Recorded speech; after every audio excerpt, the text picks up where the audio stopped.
This Black Friday is giving us the lowest OLED prices ever. In this video, we're going to talk about the LG B7, C7, E7, G7, and A1E. Remember when all the OLED TVs launched back in March? Well, I do, and they were expensive. On the screen right now are the prices for each OLED TV when they launched back in March. Do you remember our Black Friday prediction back in October? Well, we were really close, and that's a good thing. Even better, some of the prices are even lower. Alright, let's take a look and see where the Black Friday prices landed for OLED TVs.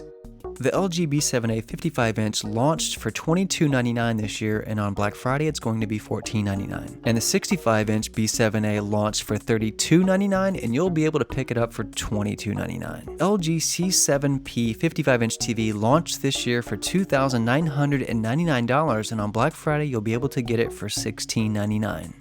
The 65-inch C7 launched this year for $44.99, and on Black Friday, you'll be able to get it for $26.99, and that's cool. But not for me, because I overpaid for it. As for the LG E7 55-inch, it launched for $39.99, and it'll be on sale for $24.99 this Black Friday.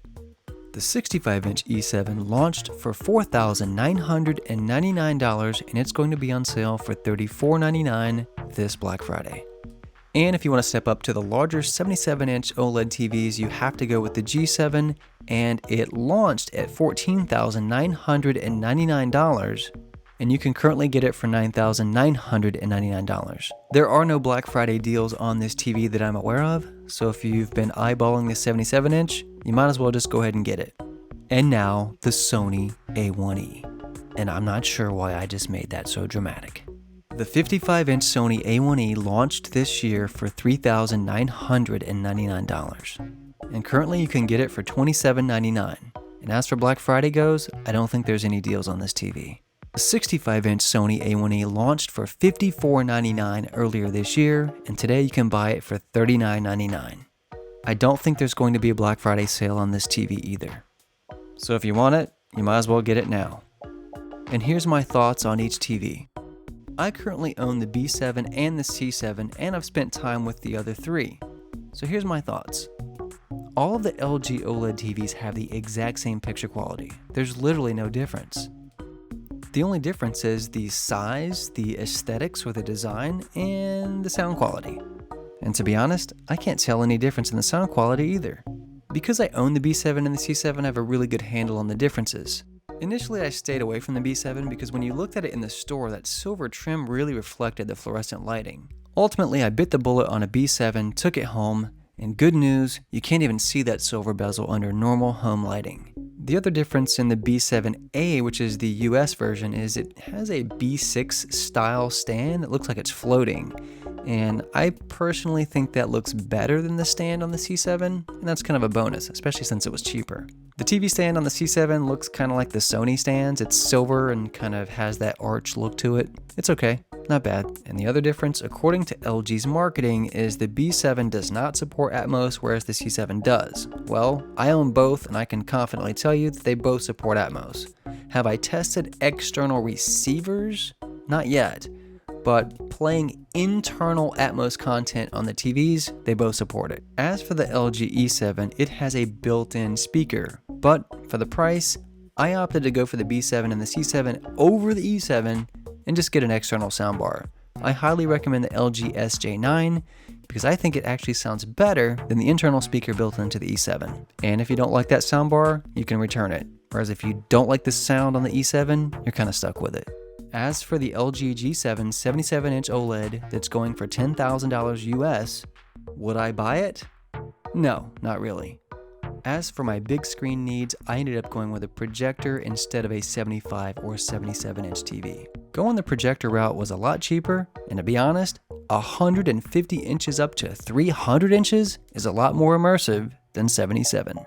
Okay, the Sony A1E. This is a big one. You guys ask me about this TV all the time. Would I get the Sony A1E or an LG OLED? Technically, LG owns 100% of the market share for OLED TVs. They're the only company that manufactures them.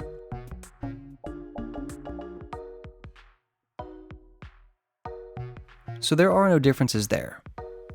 The real difference comes down to sound. Sony's approach to sound this year was building speakers into the back of the screen. They call it acoustic surface. So basically there are no front-facing speakers. They've essentially turned the screen into a speaker. When it comes to buying a TV, I never think you should buy a TV based on the sound quality. Not these days.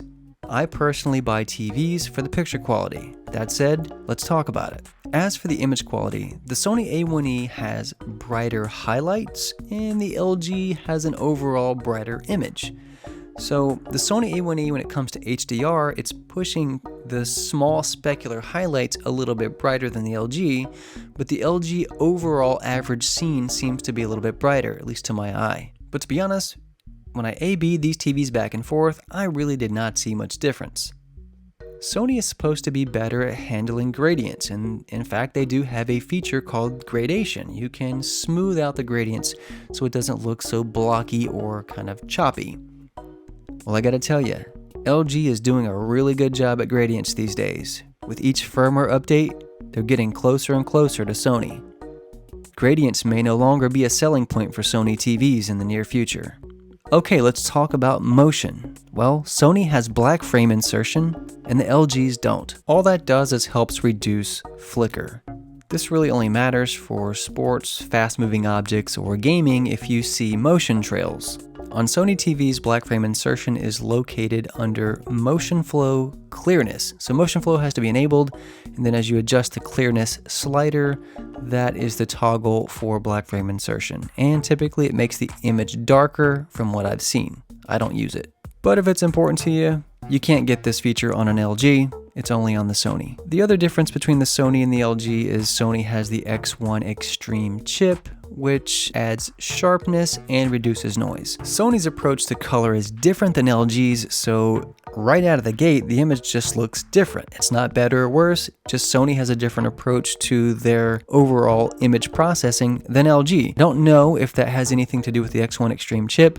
I don't think it looks better or worse, it just looks different. So if you like the look of the A1E, then go with that if you think it's worth the price difference. As for me, I didn't think the Sony was worth it. Pound for pound, if the Sony A1E 65-inch was the exact same price as the LG B7 65-inch, I'm going with the B7 because I like the LG interface and remote and overall experience much better than Sony's. The Sony A1E is a beautiful looking TV. Aesthetically, it looks like artwork just sitting there when it's turned off. But for me, it has a lean to it. It's got a little bit of a tilt, which I just do not love. Also, it has a subwoofer built into the stand, and it also has, as you know, the acoustic surface speakers that use the whole screen as a speaker. I think that's kind of gimmicky and I don't really care about it. My worry is that, when you're out of warranty down the road, that's just more stuff that can go wrong that you're gonna have to pay for if something happens. And I don't wanna pay for it now, and I definitely don't wanna pay for it later. So as for me, all the stuff that Sony jammed into the A1E, I don't really care about. I just want a great looking image. LG gave me that. I wanted a great user experience. LG gave me that. I wanted a good price. LG gave me that. What does that leave me with Sony? I mean, Sony, yeah, it has the X1 Extreme chip. I'm sure it makes it a little sharper and gets rid of a little bit of noise, but I don't think that's worth an extra $1,000 or an extra $1,500, etc. It's just not worth it for me personally. For you, if that's important to you, I say go for it. They're both great TVs, don't get me wrong, but for my needs, I don't like the risk of the Sony. I also don't like the rate or the frequency in which Sony releases firmware updates, whereas as for LG, they've been pumping out firmware updates more frequently, and I like that. Do they always get it right? No, but at least they listen when their customers have complaints or feedback, and that's pretty cool. Next up is the service. Who has better customer service when things go wrong? As for LG's warranty claims, the other day I conducted a test. I opened up a chat with LG customer service and told them that my TV had an issue. They asked me to attach an image of my TV demonstrating that I have the issue, and then in exchange, once they verified it, they put me in touch with a third-party vendor that would come to my house on site and look at the TV to see if it warranted a replacement. As for filing a real claim, I haven't had to yet. But fortunately, I own a Sony and a couple of LG TVs, so if anything goes wrong, I'll let you know. As it stands today, it's probably a coin toss, but I'm gonna definitely give it to Sony based on what I've seen and read this year in 2017. All right, that's it. That's my thoughts on the OLED deals for Black Friday 2017. If you ask me which TV would I buy if I didn't own any TVs this year, I'm going for the 65-inch B7. I'd buy it again. If you want to get notified when there's a price drop, firmware update, or anything related to TVs, subscribe, hit the bell icon so you actually get the notifications, and we'll see you in the next video. I'm Joey. Thanks for watching. All right, that's it. I'm out of here. I'll see you in the comments. Leave a comment below.